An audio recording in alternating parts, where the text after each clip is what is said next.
جزاک اللہ۔ علی بھی اگلا سوال ہے، سورہ الغاشیہ کے سٹارٹ میں ہی کچھ لوگوں کا ذکر ہے کہ وہ دنیا میں اعمال کر کر کے تھک جائیں گے لیکن قیامت کے دن پھر بھی اہل دوزخ ہوں گے، آخر اس کی وجہ کیا ہوگی؟ پلیز ذرا تفصیل سے بتا دیں، کیونکہ یہ تو بڑی پریشانی کی بات ہے کہ آدمی اعمال بھی کرتا رہے اور پھر بھی آگ میں جلے۔ وہ سر اس لیے کہ انہوں نے کوئی اللہ والا نہیں پکڑا ہوگا، کیونکہ اللہ اللہ کیے جانے سے اللہ نہ ملے گا، اللہ والے ہیں جو اللہ سے ملا دیتے ہیں۔ یہ تفنن کے طور پر میں نے بیان کیا، اور اگر آپ کو صحیح معنوں میں دیکھیں تو اللہ والا ایک ہی ہے جس کو آپ نے پکڑنا ہے، وہ محمد رسول اللہ صلی اللہ علیہ وآلہ وسلم، true representative of almighty Allah on the face of earth. وہ اللہ والے ہیں جن کو آپ نے پکڑنا ہے۔ ایک آپ کے فرقوں کے اللہ والے ہیں، جو ایک کا اللہ والا دوسرے کا گستاخ رسول ہے اور دوسرے کا اللہ والا ان کا مشرک ہے، تو وہ تو آپس میں آپ کو پتہ ہی ہے۔ میں بار بار پھر حسام الرحمن المہند کا نام نہیں لوں گا، پھر کہیں گے یہ المہندس علی المفند آ گیا۔ تو یہ المہندس علی المفند والا معاملہ ہے۔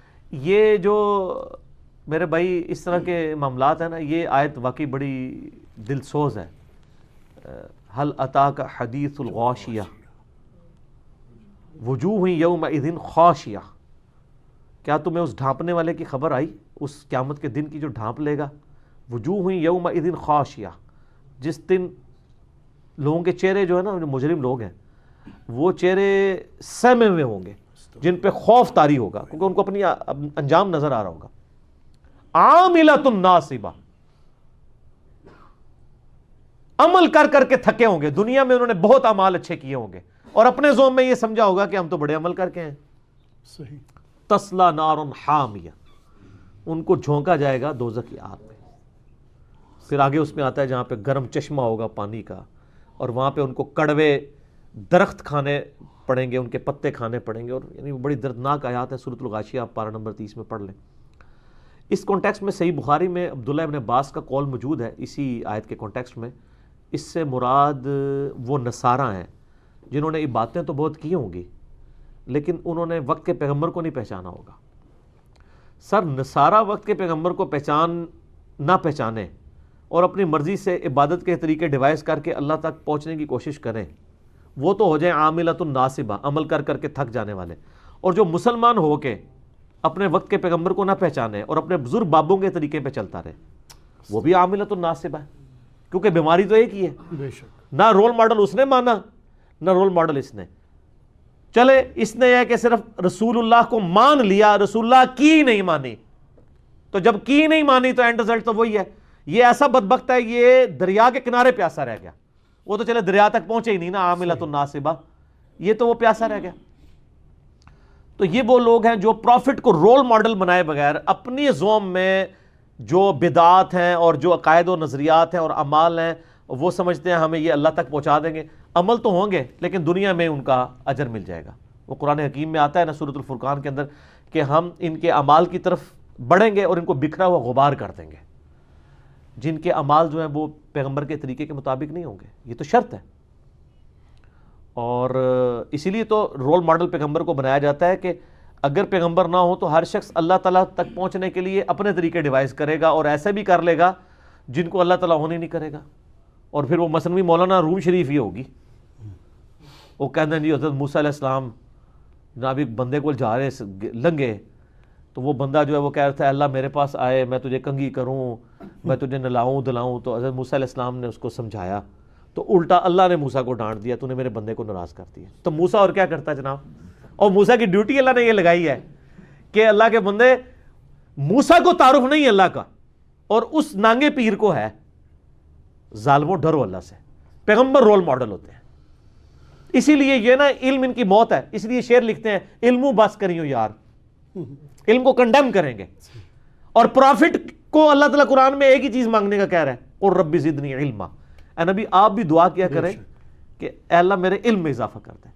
قل هل يستوي الذين يعلمون والذين لا يعلمون انما يتذكر اولو الالباب، فرما دیجئے کہ بے شک علم والے اور بغیر علم والے برابر نہیں ہو سکتے، نصیحت تو حاصل نہیں کرتے مگر وہی لوگ جو اہل عقل ہیں۔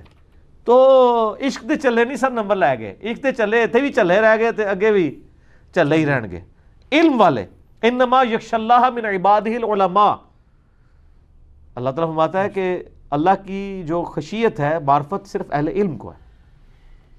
اچھا یہ جو آیت ہے نا جی، اسی کو سپورٹیو ایک اور آیت بھی ہے، یہ عاملۃ الناصبہ کو نا، سورۃ الکہف کی آیت نمبر ہے 103، 102 103 آنورڈ۔ سر یہ اتنی رکت انگیز آیات ہیں۔ اعوذ باللہ من الشیطان الرجیم۔ افحسب الذین کفروا ان یتخذوا عبادی من دونی اولیاء، کیا ان ناشکروں نے، کفر یہ کفر پنجابی والا نہیں، عربی والا، ناشکر ہیں مسلمانوں میں سے بھی کافروں میں سے بھی، ان ناشکروں نے یہ گمان کر لیا ہے کہ یہ ہمارے بندوں کو ہمارے مقابلے پر اپنا پشت پناہ مان لیں گے، اور یہی مانا ہوا ہے۔ وہ کہہ دینے کہ جناب وہ شیخ عبدالقادر جیلانی نے فرمایا جب تک میں اس وقت تک جنت میں نہیں جاؤں گا جب تک سارے مرید نہ لے جاؤں۔ سر اگر شیخ عبدالقادر جیلانی کے مریدوں کو اللہ ہی دوزخ میں پھینک رہا ہو تو شیخ عبدالقادر جیلانی کی کیا؟ اچھا دوسری طرف آپ کو کہتے ہیں جی وہ نبی بھی نفسی نفسی کرن گے۔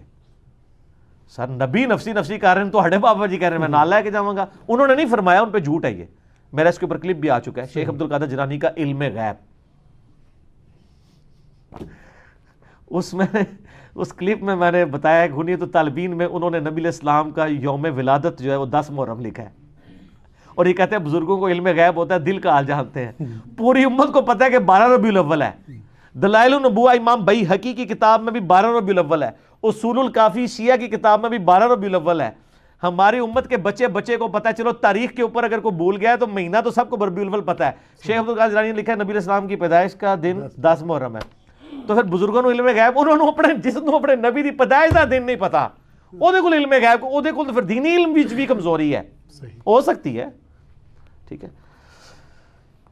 تو کیا انہوں نے یہ گمان کیا ہے کہ میرے بندوں کو میرے مقابلے پہ اپنا حمایتی مان لیں گے؟ ایسا تو نہیں ہو سکتا۔ عیسیٰ ابن مریم میرے بندے ہیں، وہ عیسائیوں کو سپورٹ کریں گے یا مجھے سپورٹ کریں گے؟ شیخ عبدالقادر جیلانی میرے بندے ہیں، جو ان کو مشکل کشا مانتے رہے وہ ان کو سپورٹ کریں گے یا اللہ کی سپورٹ میں کھڑے ہوں گے؟ اللہ کی سپورٹ میں۔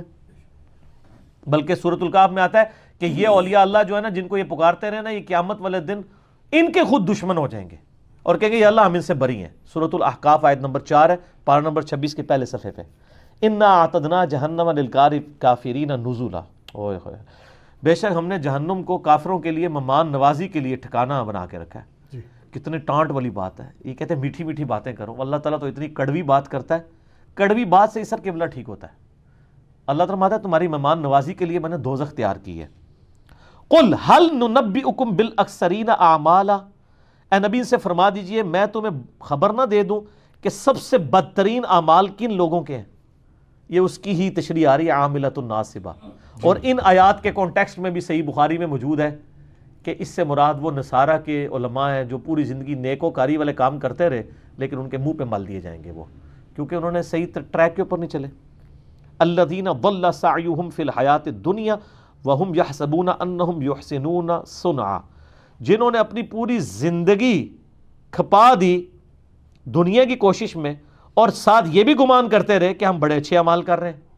آج بھی جناب جو لوگ بھی بدعات کر رہے ہیں نا، وہ کہتے ہیں اس سے بڑا تو نیکی کا کام ہی کوئی نہیں ہے۔